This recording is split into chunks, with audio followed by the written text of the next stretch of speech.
Hey you! Are you interested in expanding your horizons and reading a new genre? Fortunately for you, you've come to the right place.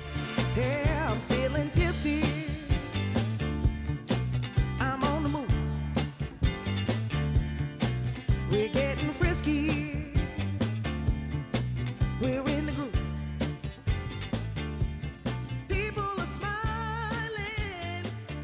And the music Hi, is on. hello, I hope you're taking care of yourself. If you're new here, my name is Lexi, and I read a pretty wide variety of different books. One thing about being a mood reader is that you constantly have to make it everybody else's problem. And my variety of mood reading is that typically, unless I'm doing some kind of vlog where I read books from a particular genre, I tend to follow up whatever book I've just finished with something that is as different as humanly possible. I have found that that just makes it easier for me to remember everything I read as like a distinct entity. When you're reading a romance novel that's really cute and sweet, and you follow it up with like a lit fic book about cannibalism, one of those things is not like the other. They're easier to remember for me that way, so that's kind of why I am the way that I am. And also, the things that I like about books tend to be pretty independent of genre. I like things like strong characters, plots that subvert my expectations, and oftentimes subvert whatever genre the book is supposed to be. I like books that have themes that make me think at least 3 thoughts about the world around me. I like a heist. I like a dark, rainy city. I like books that make me extremely upset. And the beauty of literature is that you can really find those things in books of any genre, and also find things that are better than you could have possibly imagined just by branching out. And that's what this video is supposed to be. I think because I read a lot of different things, I get a lot of questions about doing videos on specific genres, and the truth is, I'm not an expert, I don't think, in anything. That's one thing that you sacrifice when you read the way that I read. I don't feel like I have a massive depth of knowledge for any particular genres, but one thing that I am really good at is getting my friends and family to try something new and to dip their toes into a genre that they might not have explored before. So that's what this video is. For almost every single type of book that I read, I've picked out like 1 to 4 different recommendations for different kinds of people who are thinking of trying out that genre. And a lot of these books are going to be some of my favorites, but more so I'm trying to pick out things I feel like are representative of my experiences with that genre. So that way, if you pick up one of these books and you absolutely love it, you know that there's more like that waiting for you inside of that genre. And like, what the fuck do I know about science fiction? What do I know about short story collections? Probably next to nothing, but also probably more than you if you've never read anything from either of those genres. So that's kind of the target audience for this video. And yeah, I mean, hopefully this is helpful to some of you guys. I really would encourage you to step outside of your comfort zone every once in a while when it comes to books. I feel like the only rule that really matters when it comes to reading as an adult is that you should read things that you are interested in reading, but don't underestimate how many books there might be out there, even in genres that you might have written off since high school, that could really, really hit for you and be meaningful. Because a good story is a good story. And everything inside of this video, these are all good stories, in my opinion. But before we actually get started, I just have a quick word from the sponsor of today's video, which is Blueland. If you are ever overwhelmed, as I often am, with all of the things that you feel like you should be doing to try to counteract how unavoidably destructive to the environment just like existing as a person in the 21st century is, one easy step that I would recommend is starting to think about how to make the things that you already do and the products that you already use a little bit more sustainable. And considering the fact that you are probably already washing dishes and clothes, maybe even your hands if we're lucky, seeking out cleaning products that are just a little bit more sustainable is one easy thing that you can do.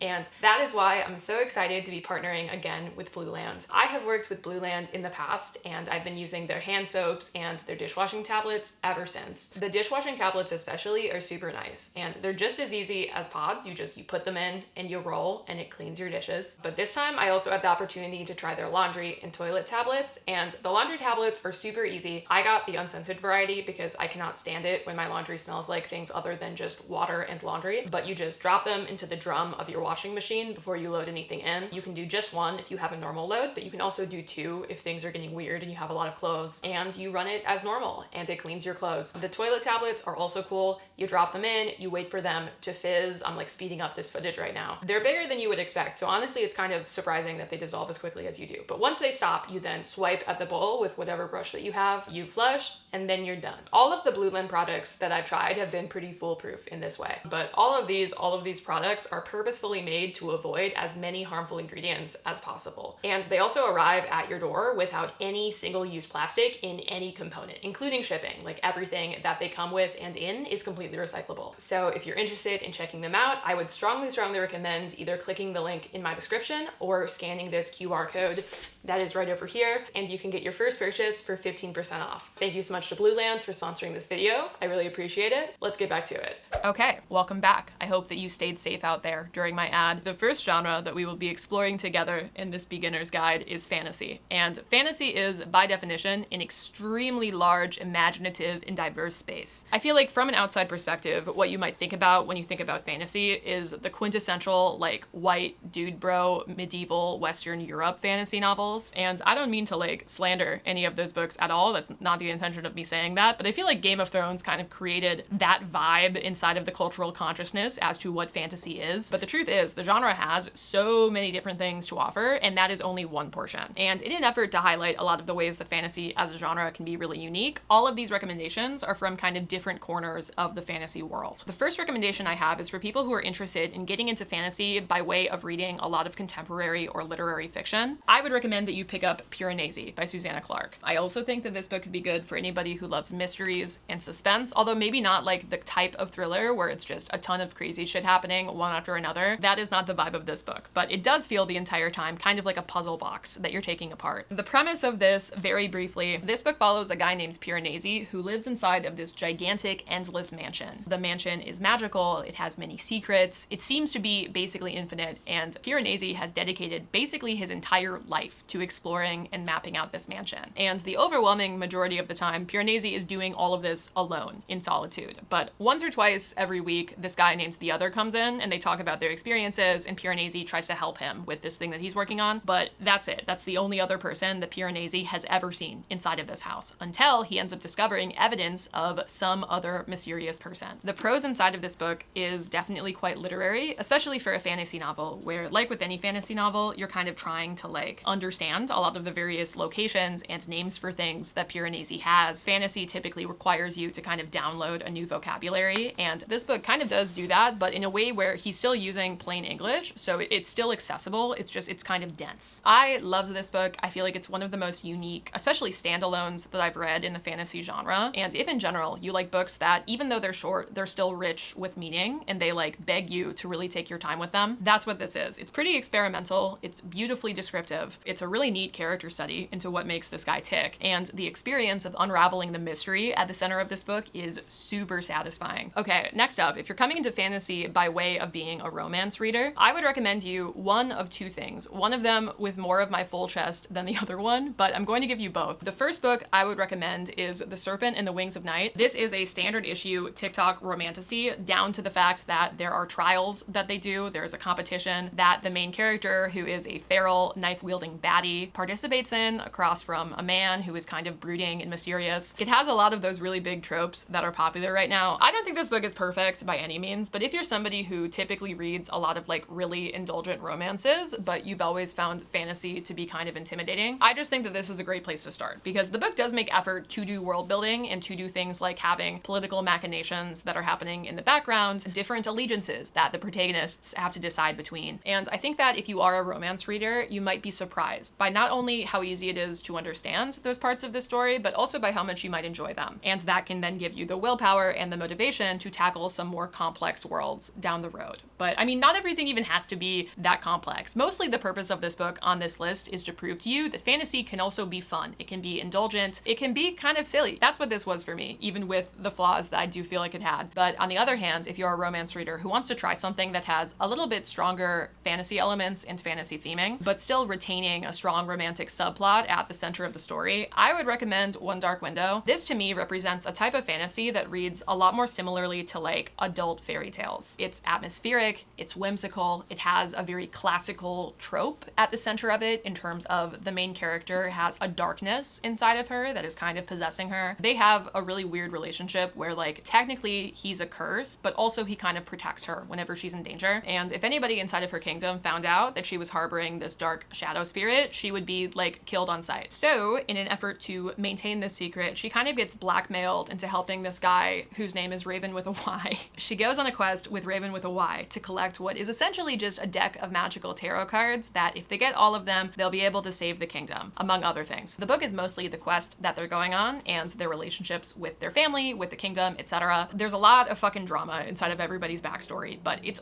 definitely does still have a pretty strong romance at the center of the story, both in this this book and then also in the second book in the series. It's a duology. And I think that this is just a good entry point. It's not too complicated, but also still the world feels complex. It feels complete. So it's not intimidating, and it still has a romance to kind of sink your teeth into. But the main thing I liked about these books was the plot. It was the fantasy of it all. So it's a good entry point in that way. Next up, if you want something that is classically young adult, like if you read a lot of YA growing up and then you kind of stopped and never got back into it, and you want a young adult fantasy story, but you also want a young adult fantasy story that is way better than you probably remember the young adult fantasy stories being when you were a kid, I got 2 recs for that again. We have Legendborn, and then I have Raybearer. And the Legendborn series is ongoing. It's not complete. We're still waiting on the last book, but this one is a duology, and both books are out. Raybearer is about a society where once the prince of the kingdom comes of age, he chooses this like council of extremely trusted peers, and once the council is complete, everybody inside of that council is basically immortal. Like they can't be killed except by the other people inside of the council. Hence why trusting those people that you use to magically ascertain your own immortality is pretty important. And the book follows a girl who has been raised since childhood to infiltrate the prince's circles, join this council, and ultimately assassinate him. Legendborn, in contrast, is a pretty different story. This one is an urban fantasy that's set at UNC Chapel Hill, and it follows a girl named Bree who ends up discovering and also kind of infiltrating this secret society that is based around the mythology of the Knights of King Arthur. And most of the members of this secret society have dedicated their lives to fighting in this like demon war that has been ongoing, but Bree is hellbent on joining because she is pretty sure that this society might have had something to do with the recent death of her mother, which was very mysterious. So much occurs in both of these books. Neither of those summaries really scratch the surface of what these are, but what I like most about these, and one of the big reasons why I still read young adult fantasy, is they really subvert your expectations as a reader. They both just strike this incredible balance of being simultaneously really nostalgic, but also fresh. And if you've been on like a 10 to 15 year sabbatical from reading fantasy, if you haven't read anything in the genre since you were a teenager, I think that both of these will really hit for you and remind you why you love it. These 2 series are some of my favorite things that have been published over the course of the last few years. So you're in for a treat. Last fantasy book before we finally move on to other things. If you are confident in your ability to immerse yourself into a complicated world, you're willing to do the work of getting through that first 50 to 75 pages where everything kind of feels like gibberish, and you really just want to start off your fantasy journey in the deep end, experiencing, in my opinion, one of the greatest fantasy stories that the genre has to offer, I would pick up the 5th season by N.K. Jemisin. And I debated whether or not to include this in this list because it is definitely more narratively ambitious than the other books we've talked about so far that give you a little bit more of an on-ramp. But ultimately, the reason why it's still here is this was actually one of my first big adult epic fantasy reads, and I feel like for me, one of the best ways to fall in love with a new genre was to read something that was truly singular, and that's what this is. This book is about a world where all of society has been built up around the idea of doomsday prepping because they just have these like insane natural disasters all of the time, and within this society, there are a group of people that are basically able to earthbend. It's more complicated than that, but that's probably the easiest way of thinking about it. But because they have magical powers, including terraforming, and the world is facing these constant apocalyptic events, all of these earthbenders are living in this constant state of fear because either they join the government basically and do state-sanctioned labor, or alternatively, if they try to stay in hiding so they don't have to do that, their villages will like kill them on sight as soon as they find out that they're earthbenders. So it's not a great time. And the book starts off with what it tells you is the last ever apocalyptic event, the apocalypse to end all apocalypses. And it follows these 3 different women who are navigating just everything that is going on inside of this world. Without even approaching like a 2-mile radius around spoiler territory, this is one of the coolest books I've ever read. What this book is able to accomplish, I think about all the time. It's a full trilogy. There are 3 books and they're all fantastic, but especially this first book really shows you how expertly it is possible to build out a world and to build out a story when you are a master storyteller, as N.K. Jemisin absolutely is. And if you are willing to dive into the deep end, if you are willing to, again, especially if you're new to fantasy, not really know what the fuck is going on for a substantial part of this book, probably until like page 75, the journey is so worth it. This is definitely the book that made me love epic fantasy. Next up is science fiction, and I only have 1 rec for this, in part because I'm a bit of an amateur, honestly, with science fiction, but also I have personally recommended this book to like 4 people in my life, and they've all really liked it. This is one of my most successful recommendations. I think it is a wonderful introduction into the genre. This is Project Hail Mary by Andy Weir. If you like movies, especially all of the space movies, you probably saw The Martian when it came out, God, maybe 5 or 6 years ago. That movie was adapted from a book by the same author. And I think that if you liked that movie,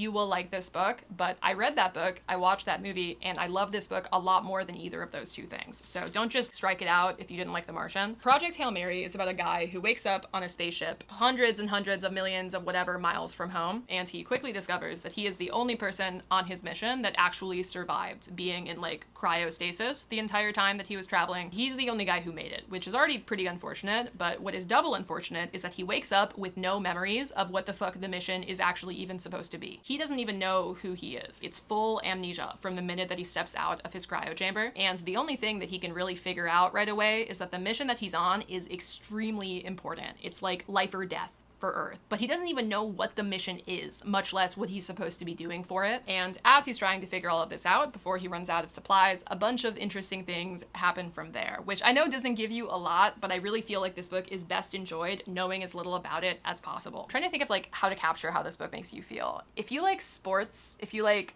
rooting for teams, if you've ever been way too into chess or esports or like Survivor or something, this book will rock your world. It's the kind of book that has you punching air. It makes you feel like you could fight God by the time that you get to the last chapter. And I also feel like it's a great introduction into the more technical parts of science fiction without also being way too intimidating and like drowning you in data and facts and science. There is data, there are facts, there is science inside of this book, but it's all accessible. It all feels like you can actually chew on it no matter what your background is. And it's woven into the story really, really well. Read if you like space, read if you like Interstellar, if you like stories about human willpower. You'll have a great time. Next up is if you are considering reading a memoir, but especially if you're like me and you could not give less of a fuck about 99% of celebrities. If you are an absolute beginner and all that you know for sure is that you have an unquenchable thirst for drama that does not involve you, I would recommend that you pick up Maybe You Should Talk to Someone. This is a memoir that is by a therapist, and the memoir follows at the same time her experiences with her own practice being a therapist and giving therapy to a variety of different people, but also her experience going to therapy herself and dealing with a variety of different problems that she has in her personal life. You know, tag yourself if you relate to this statement, I guess, but I feel like there's just something about being mentally ill that makes you a funnier person. For everything bad that it does, I feel like it makes you have better jokes. And I think this book captures really well the dichotomy of like simultaneously having real problems that suck and that are serious, but it's also funny and her clients are funny, and a lot of what they're dealing with, even when it's extremely serious, you can cope with it by being kind of funny. This book most of the time isn't laugh out loud hilarious or anything. I mean, like almost no books are like that for me, but it is extremely charming. I love the writing style. I love the way that she knits together everybody's stories. I remember when I was reading this book, I was like, where is HIPAA?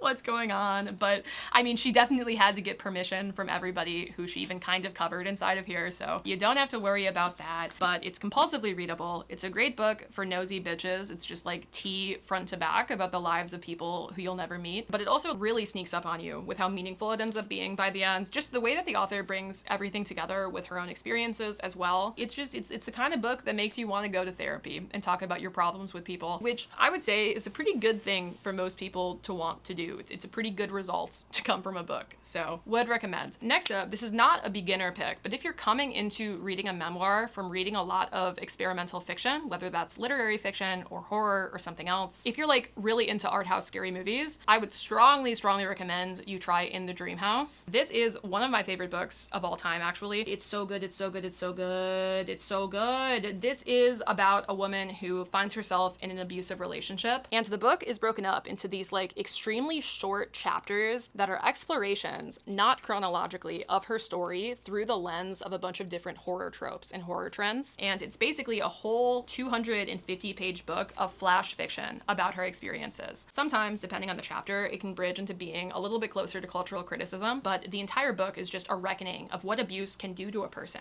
and also of how you recover from that, because you also get to see snapshots of her future extremely healthy relationship with her wife down the road. I also really appreciate how this book spotlights abuse that can also happen inside of queer relationships, because I mean, as a society, we already barely talk about abusive relationships, but that is especially true within the queer community, and I love how this book deals with the implications of that. But if you like experimental things in other genres, if you like books that play with form and play with your expectations in really interesting ways, In the Dream House is that girl. This is the memoir that you should pick up, because it really pushes the boundaries of what you think a memoir can be. Okay, next up, if you want something a little bit faster paced paced, and maybe you're coming from nonfiction, you want something with a bit more of a journalistic bent. This book is also good if you're coming from predominantly reading thrillers or like suspense novels. I would heartily recommend Into Thin Air. This book is about the Everest disaster from 1996, where a bunch of different people died from different expeditions who were trying to summit Mount Everest. Literally something, by the way, that I have no interest doing.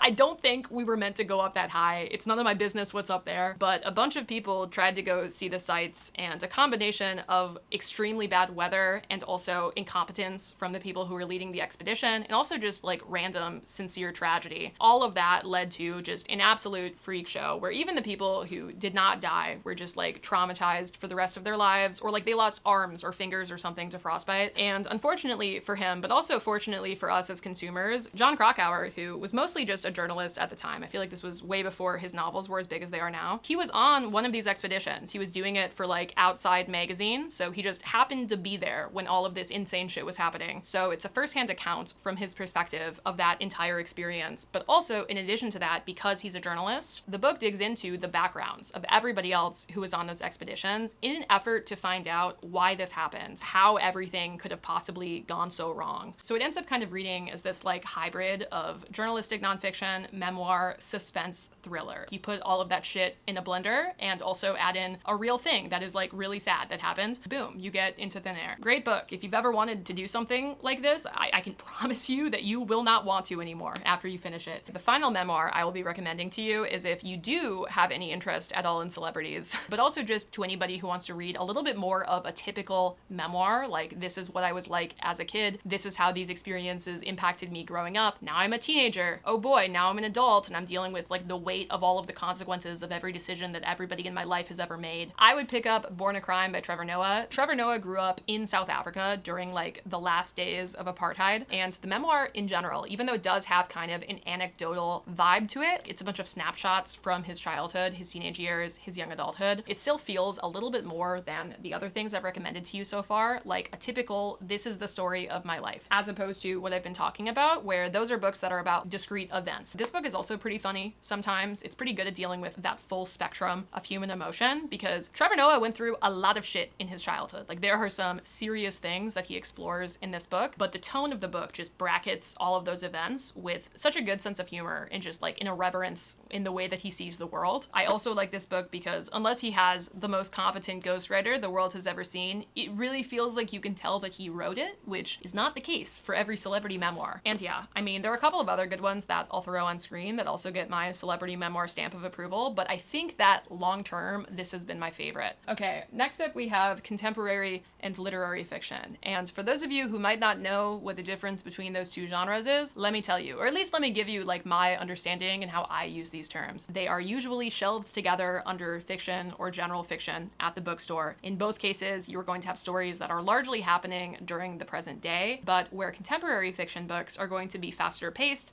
they're going to be more plot driven, there's probably a little bit less of a focus on things like atmosphere and descriptive writing in favor of things like dialogue that move the plot forward, whereas literary fiction is character driven. It's slow paced. These are the kinds of books where you sit in the head for 350 pages of a guy who is like unspooling every single trauma that he's ever experienced while ambling the streets of New York City looking to like meet women at bars. But none of them can fill up the void that was left behind by his mother who abandoned him when he was a child and left behind only like a collection of fucking sonnets by Shakespeare or something. Litfic also, typically in being slower paced, it's a lot more atmospheric. It's really interested in giving you a sense of place, a sense of time, a sense of like how your character is interacting with those things. And a lot of the books that ultimately become classics are litfic because again, you're capturing that sense of what it was actually like to be a part of history when it was happening. But yeah, at the core of it, you can really think of it as, is this book plot driven or is this book character driven? Is this book interested in keeping up a brisk pace and having a lot of interesting things happen, or is this book interested in like languishing in those moments and really making you reflect with the characters as they grow and develop on complicated and evolving themes? However, like with any binary, there are also so many books that fall somewhere in between those two extremes where it can be kind of difficult to determine what bucket to put them in. Pretty much every book that you read will have at least some interest in both developing its characters and having like something like in a plot, like an interesting thing happen. happening. So when you get to the middle of the spectrum, it can be kind of wonky. It's really a vibe thing. Honestly, I think that for everybody, it's mostly a vibe thing, but like the difference is not that serious. It's useful to you when I'm doing a wrap up or something and I label something as litfic to kind of get an idea of the reading experience of that book, right? But hopefully knowing a little bit more about the distinction is helpful to you if you ever hear people talking about them like they're different things, because they kind of are. They are, but they're also ultimately both just general adult fiction. But anyways, in that vein, if you are looking for contemporary adult fiction, I would recommend Frederick Bachman, really anything by Frederick Bachman, but the two books I'm going to talk about are A Man Called Uva and then Beartown. And this is maybe the first dagger in the entire treatise I just did about what the difference between litfic and contemporary fiction is, because Frederick Bachman is super interested in exploring his characters, especially in this book. You could argue that this book is just a character study of Uva, but man, this is what I mean, because these books don't have litfic vibes. Like, they are solidly contemporary fiction to me, and I love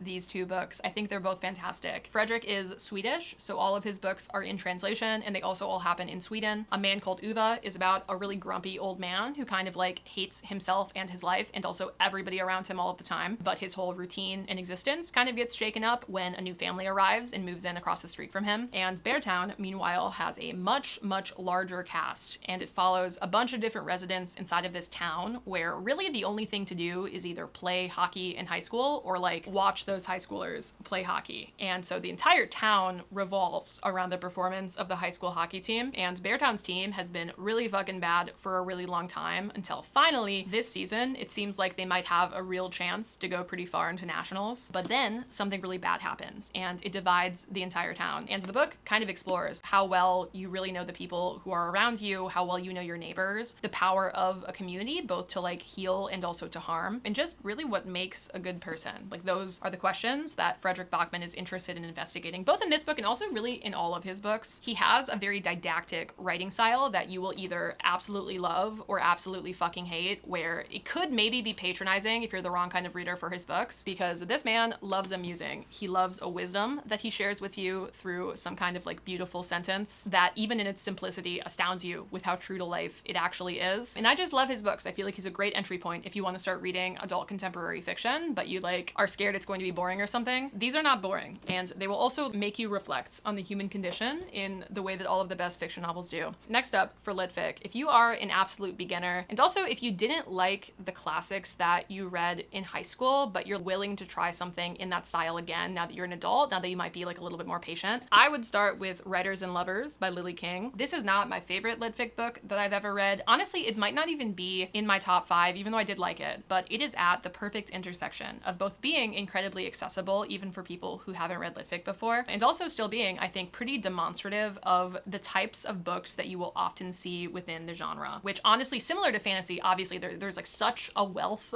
of different things that you can do with litfic, but stylistically, I think that whether you enjoy this book or not, whether you find it boring or not, how you feel about the way that this story is told, I think would be a really good barometer for how you might feel about most modern literary fiction. This book follows a girl whose name, honestly, I forget. What is it? Casey. It follows a girl named Casey, who is this struggling writer who's living out in the American Northeast, and she's kind of a fuck up. She's anxious, she's really low morale, but she's like trying to get back onto that self-improvement grind, and at the same time, she is juggling these two relationships with these two different men in her life, who also both kind of suck, but in different ways. The book is super slice of life. The prose is beautiful, like it's really well done, and it captures that litfic vibe of like, these are the deepest, darkest thoughts and feelings that you've ever had in your entire life, but you've been too embarrassed to share, and they're on page, and now you have to like look at that and deal with them. Isn't that crazy? Okay, next up, because I'm not doing like a full category for historical fiction, considering the fact that I feel like I know fucking nothing about historical fiction, this is a novel that is written in a very litfic style, but it's also historical fiction, and more than that, it's like a generational family saga, which is something that you see a lot of in historical fiction. And if you are interested in trying your hand at something like that, I would recommend Homegoing by Yaa Gyasi. You have these two half-sisters who are born in Ghana during the 18th century, but they don't know that the other person exists because they're born in different villages with like completely different circumstances. And one of these sisters will marry a white guy from England and therefore live a life of, especially compared to most of her community, relative luxury. But the other sister will be captured and enslaved. And it follows not only both of these original sisters, but also like 6 or 7 generations of their family down to the modern day. The book is super ambitious. You're basically reading 10 10 to 14, somewhere in that range, different novellas about these different characters at different points in history, who are also kind of still connected, even with all of this distance between them. Fabulous, stunning, and also compares well to Writers and Lovers, because these are two very different things that you can do with a similar kind of like introspective, meditative style in your prose. Okay, next up, if you're coming into reading literary fiction via reading a lot of romance, I would recommend picking up The Song of Achilles if you have not already. This book, obviously, and for reasons that still surprise me, went mega viral on TikTok, but in my opinion, it completely deserved it. I fucking love this book. I also love Circe, Madeline Miller's other book, but this is a retelling of the Iliad from the perspective of Patroclus, and also taking like a lot of different creative liberties to really flesh out the story of everything that happens. But one creative liberty that this book does not take is its acknowledgement that the Iliad was pretty fucking gay, and that the story of Achilles and Patroclus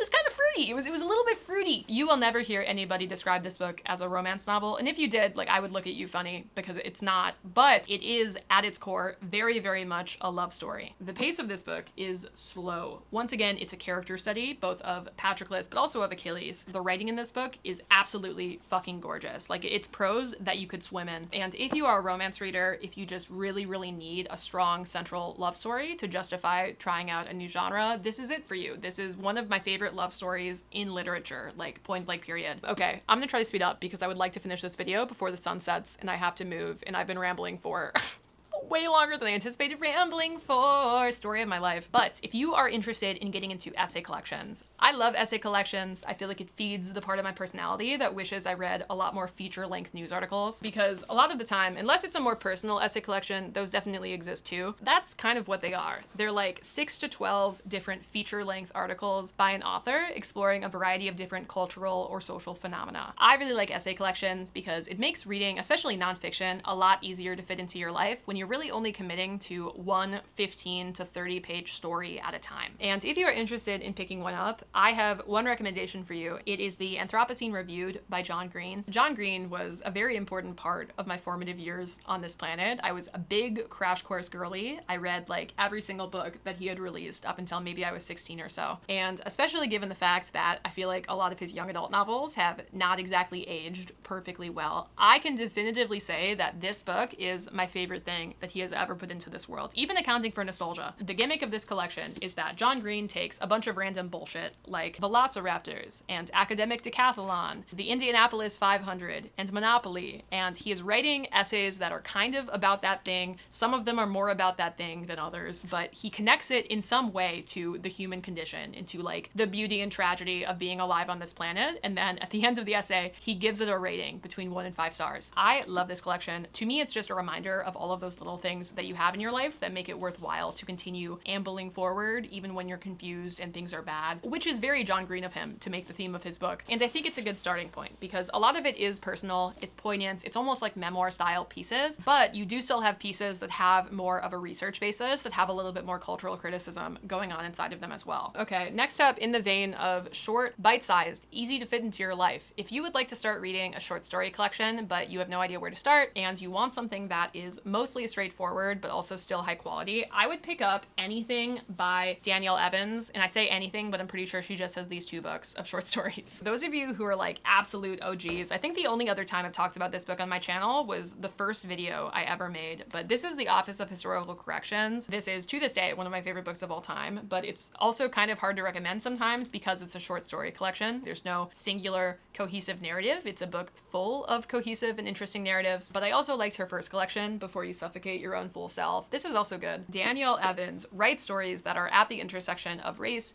and gender and class. And her books normally feature women who are at some kind of crossroads. They have some kind of really difficult decision that they're going to have to make. And in lieu of actually telling you anything about what these stories are about, because honestly, I want you to like, dude, just trust me, because this book is just, it's so fucking good. If you have any interest at all in reading a short story collection, you should pick this one. You should try this one. But I'm going to read you like 2 quotes without any context at all that I feel like are extremely relevant to the current moment in this country. At that, the crowd joined in. This was one of the Free Americans' rallying cries. "We are the future." A cheerful way of saying the shame of the US past wasn't genocide or terror, but the fact that it hadn't completely worked yet. It was nothing I hadn't heard before, but it was rattling. It was the ubiquity, or it was the persistence. It was the way the Free Americans and their claims on being the only Americans transcended facts and time and progress. the way they always seem to be around the corner, the way, however lacking in general insight they might be, they could somehow hear the ticking clock of the question, the "do they know I'm human yet?" The way they took delight in saying no,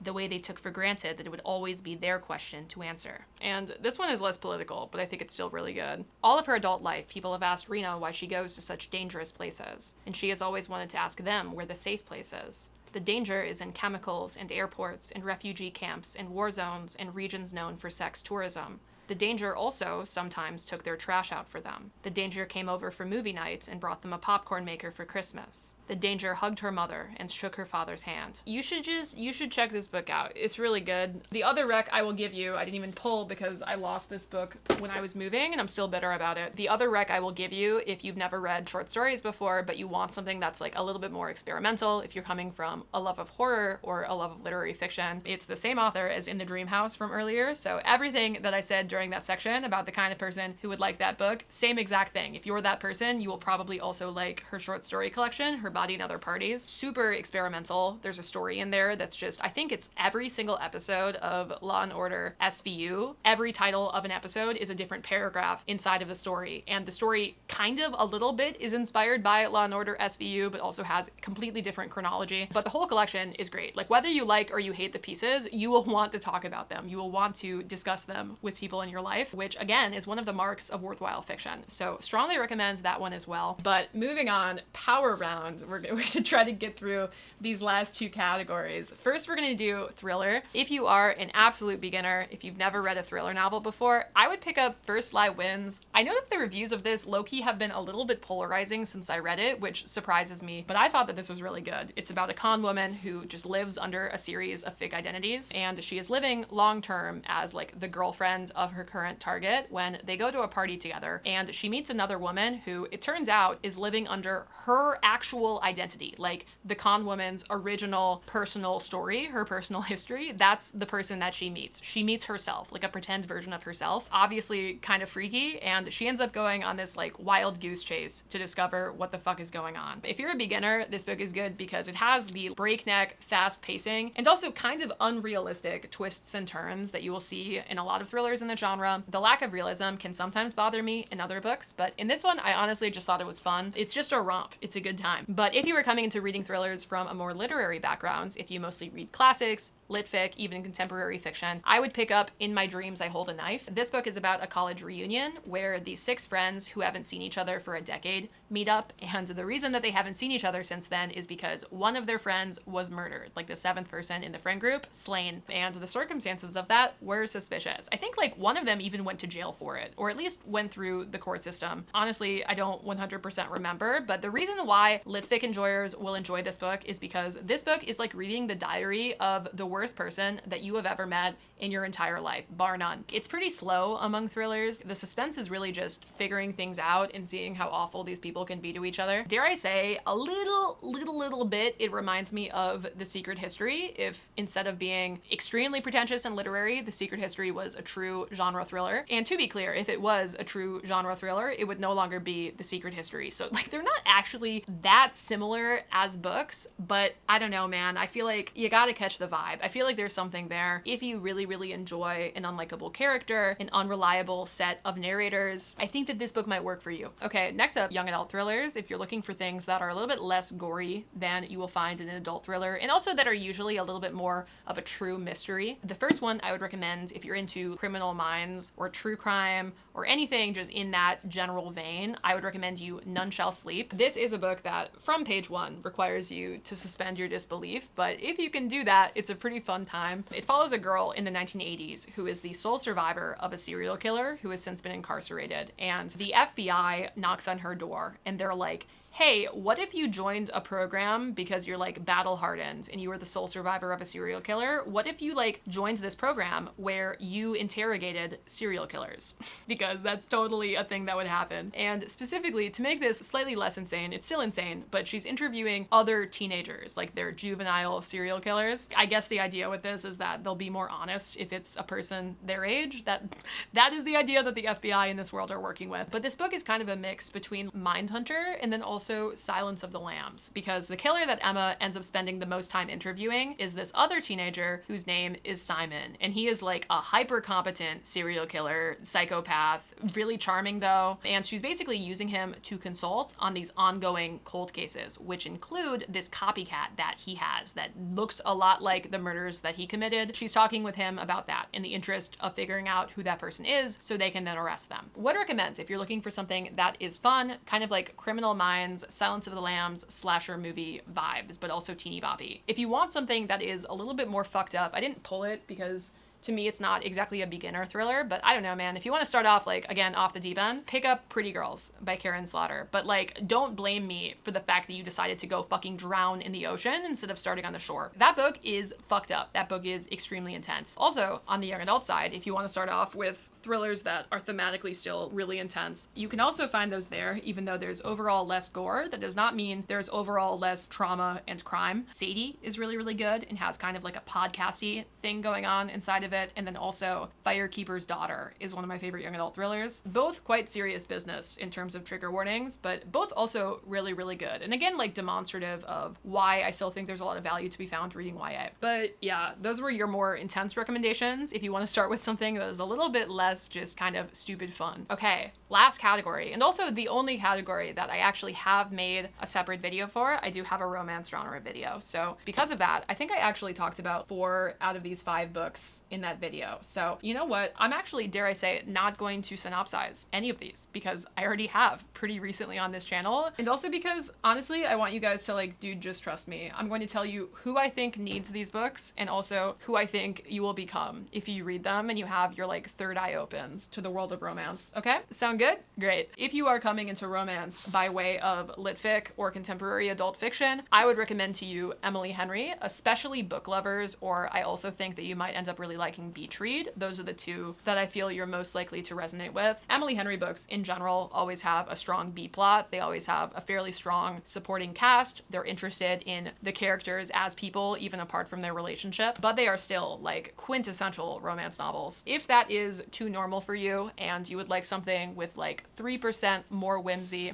a little bit of magic, a little bit of fantasy going on, but not enough for it to really matter. Like not enough for it to not be a romance novel anymore. I would recommend to you either Half a Soul or alternatively The Very Secret Society of Irregular Witches. Both extremely beginner friendly. This one has more of a Regency era writing style to it, whereas this one is modern, but they both have magic. They both have brooding, smart-ass men inside of them. They both made me feel like extremely happy when I read them. Would recommend. Speaking of feeling happy and wanting to like seek joy in your dark life, if you would like to try your hands at a young adult romance and you love contemporary teenage rom-coms, I would recommend to you She Gets the Girl, which is a sapphic rom-com that I'm also 98% sure is loosely based off of the actual history of how the authors met, which I really like that. I find that really cute. And then finally, if you would like to start at the top of the mountain and just have every other romance novel that you ever read be worse because you've already experienced the best that the genre has to offer, I would recommend picking up 7 Days in June. I glaze the shit out of this book fucking all of the time on this channel. It's fantastic. It's a masterpiece.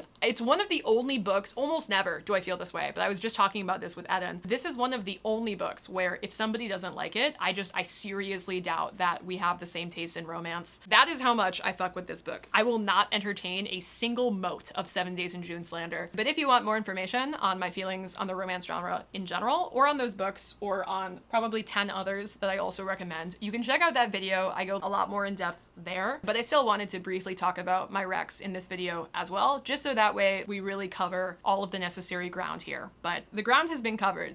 There's no more like exposed soil. It is just grass as far as the eye can see. The video is over. You and I are both free, but thank you guys for watching. If you have read any of these books and you liked them, let me know. If you think I'm like psychotic for recommending anything as a beginner book, you can also let me know. And I would love to hear your recommendations. If there are any genres that were not featured in this video that you kind of expected to see, it was just because I did not feel like I had the expertise necessary. And yeah, that's it. We finally finished filming a video before I had to turn on the secondary light source. That's a win. We take the victories that we can during these trying times. That's it. I don't have anything else to say. Bye!